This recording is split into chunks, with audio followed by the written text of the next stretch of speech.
What you doing, watermelons? I just wanted to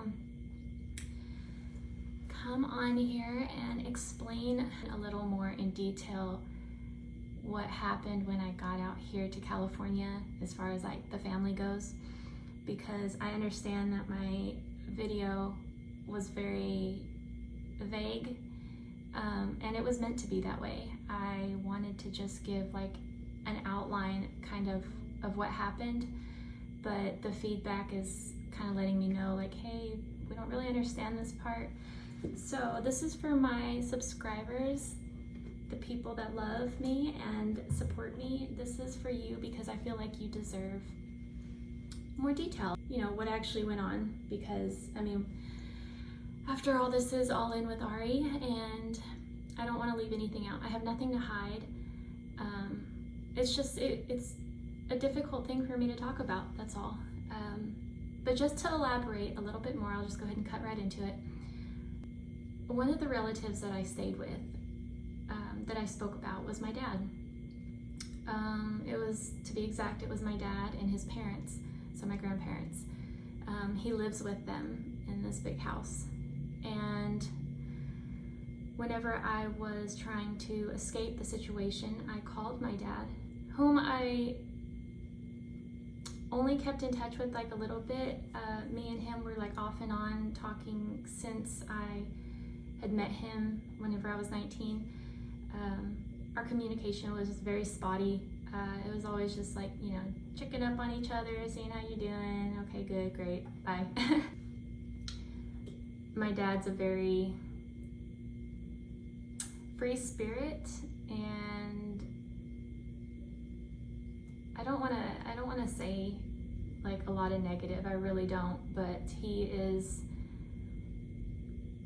about himself, you know. He has a lot of kids, and some of the kids he hasn't even met yet, so I'll just leave that there. But he has a good heart. He's just a little selfish, to be honest.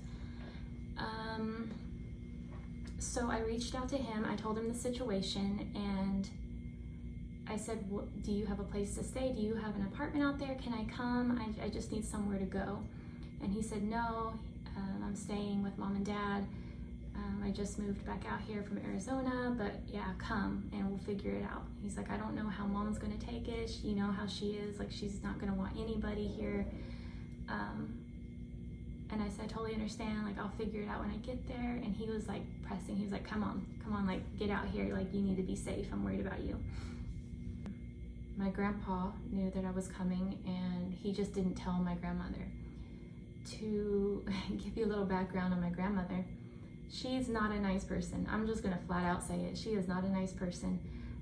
There's like a very small circle of people that she likes, but she doesn't like newcomers. She doesn't like anyone to steal the spotlight from her. She's just not a friendly person. Like if you ask most people, she's kind of known to be like just mean. But she is of Spanish descent, so she is a little aggressive, and they tend to be a little aggressive sometimes. So what we did was my dad actually snuck me into the house for like, oh gosh, I don't even know, probably like the first couple months.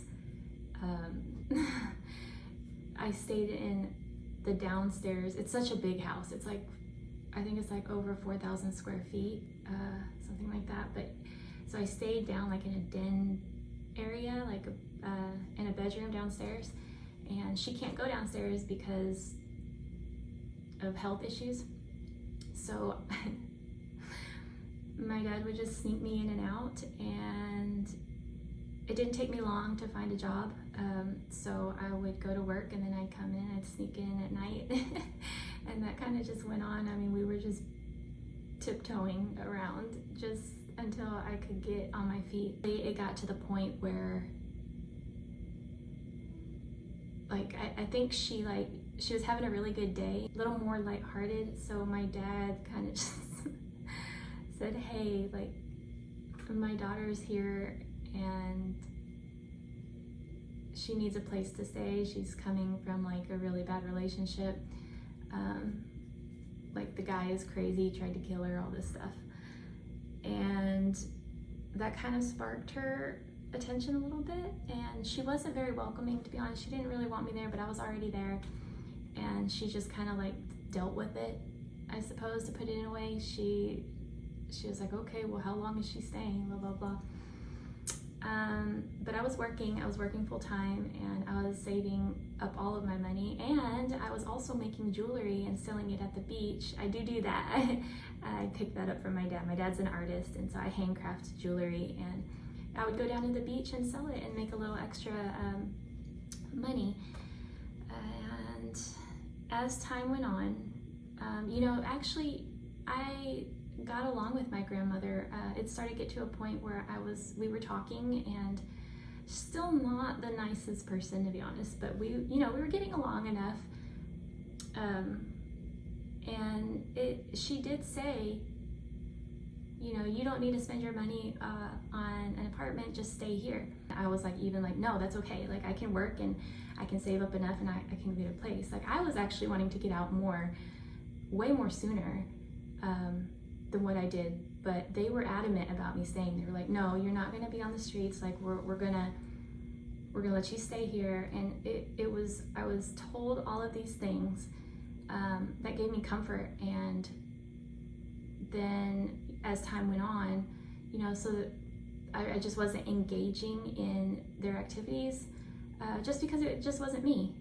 So my family, they're like huge into car shows. That's their life.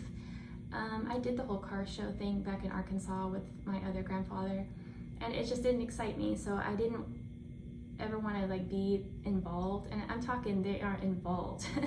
They are like big time members of the club, and they customize cars, which is way cool.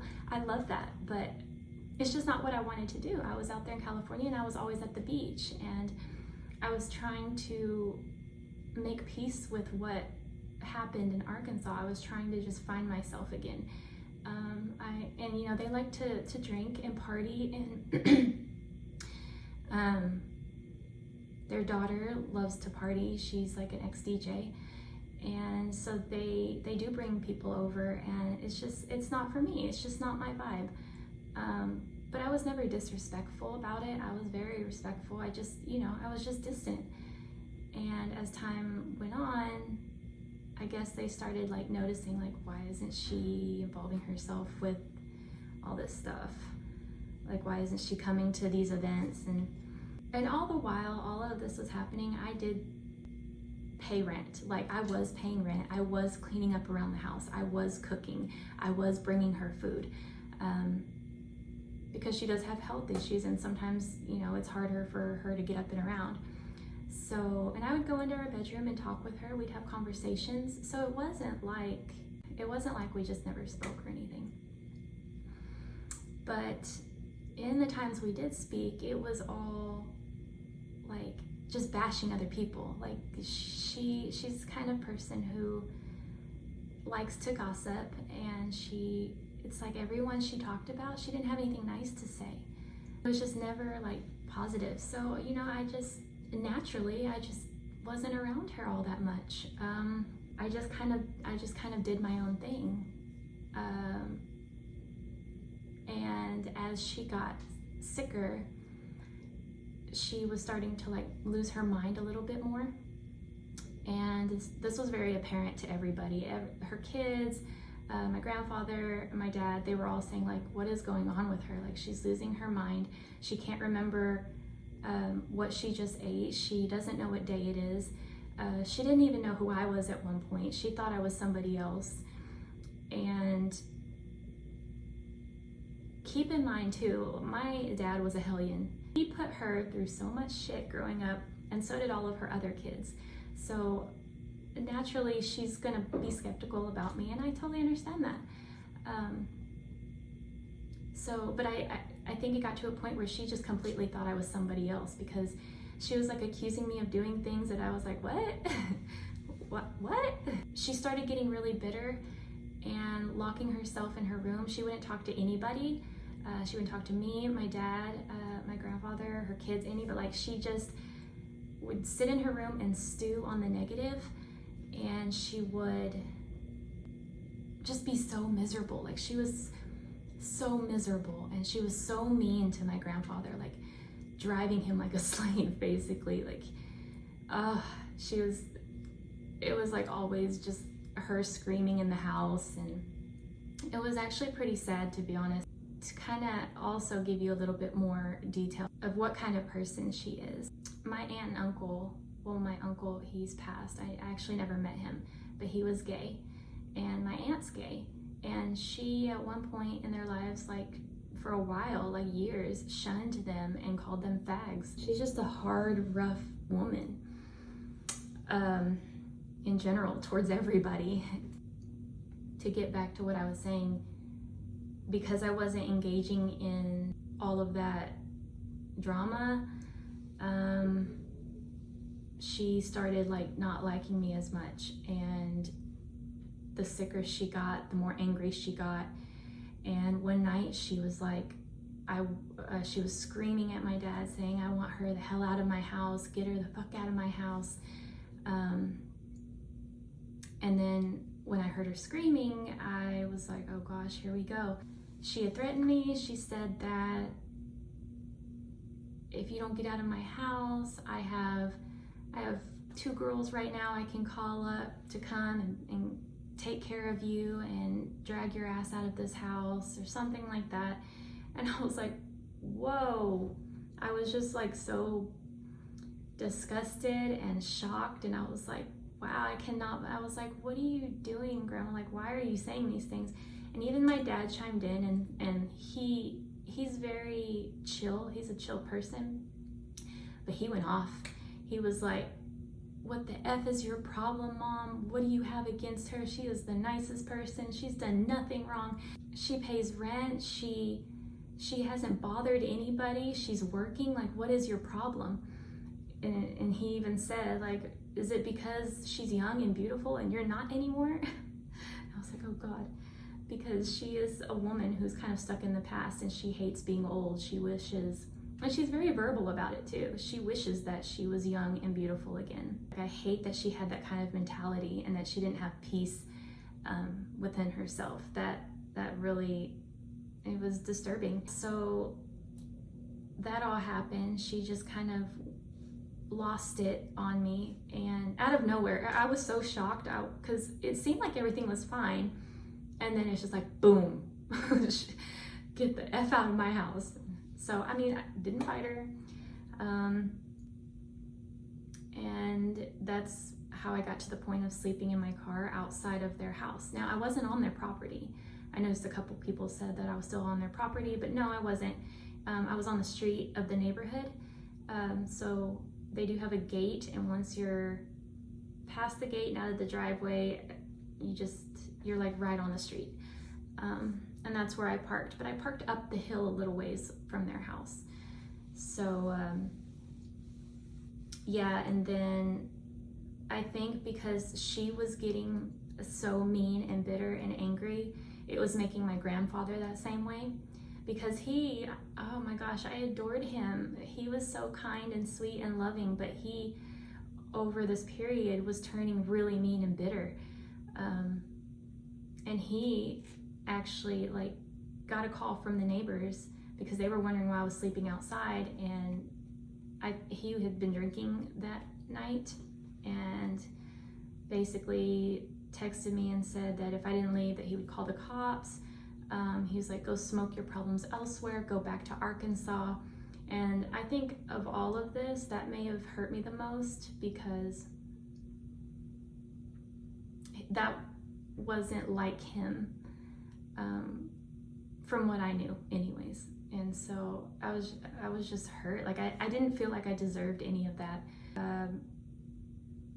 And then about 2 weeks after all of that happened, my grandmother actually passed away from heart failure. Now my grandpa has like a new girlfriend, and like he was so fed up with her because he was just miserable. She was driving him crazy. And as far as I know, he's way happier now and has a live-in girlfriend and all that. So But yeah, that is what happened in detail. I hope that you guys can understand. It's hard for me to explain it because the whole situation was, it's hard to explain because, like, how do you explain somebody just snapping on you for no reason, you know? But yeah, take it or leave it. That's the truth. That's what happened. That's the details. I know that you guys are probably gonna ask about my dad. I actually stopped talking to my dad a few months ago because while he does have a good heart, he is still a very selfish person. My grandfather that raised me was my life. He was my family. He was my everything. He passed away. So after he passed, I felt like I didn't have anybody left in Arkansas. Both my parents were street people.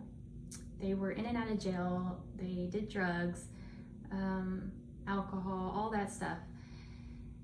And so my mom was never, she was in and out of my life, but mostly out. You know, I was raised by my grandparents because it was either them or it was a foster home. So my parents, they stayed in California, you know, did their thing. They were young and they were just having a good time. Well, they, like I said, they were in and out of jail. And I never saw my mom hardly growing up. She would pop in every once in a while if she needed money from my grandparents, but that was about it.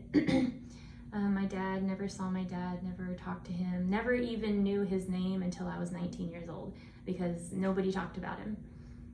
He was such a troublemaker. My grandpa didn't like him at all and didn't really want me to know him while I was young, which I totally understand, and I'm so glad that I was protected from him because he would have just been a disappointment. He would have ended up hurting me emotionally because my dad, you know, my dad comes first in my dad's life.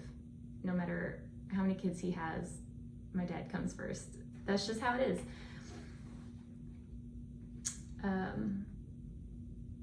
But yeah, my grandma and I didn't really get along because my grandpa, I was a grandpa's girl. He spoiled me and he loved me unconditionally, and my grandmother actually got jealous because of our bond. It was me and grandpa always, every day, all day, and my grandmother didn't like that. So me and her didn't really have the best relationship. And then my aunt, she straight up outright would say, like, she does not like me because I was so spoiled, because I was adopted. So I was calling my grandpa dad, and that didn't sit well with her. She didn't like that because before I came along, she was, like, I guess the favorite child. I don't know. So all of my years growing up, yeah, she did not like me, and she made that very well known. She would tell my cousins like just nasty things about me, and they would come back and tell me. So yeah, there was, it just wasn't a good relationship. I just did not have close relationships in my family. So I clung to my grandpa. My grandpa was all that I had, and later on, you know, I ended up getting into this relationship, and yeah, and then everything transpired after that. I just wanted to be real with you guys. I wanted you guys to know that I'm not hiding anything. I don't really want to talk too much on the subject anymore because that's not what this channel is about. I want this channel to be nothing but positive vibes, and I'm looking forward, like I'm looking ahead. The only reason I wanted to say all that is, for one, hopefully it helps somebody that is going through something similar, but also to the people who love and support me. I want you guys to understand a little bit more about me because it's only fair. You guys are showering me with love and donations, and you deserve to know the truth. So that's the truth, and I hope that you guys still love and accept me, and I hope that you'll stay along for the ride because it's gonna be something. It's definitely gonna be something. I love you guys so much, and I can't tell you how much I appreciate the positive comments. Yeah, let's get back to the good stuff. Let's get back to the positive vibes. All right, love you guys.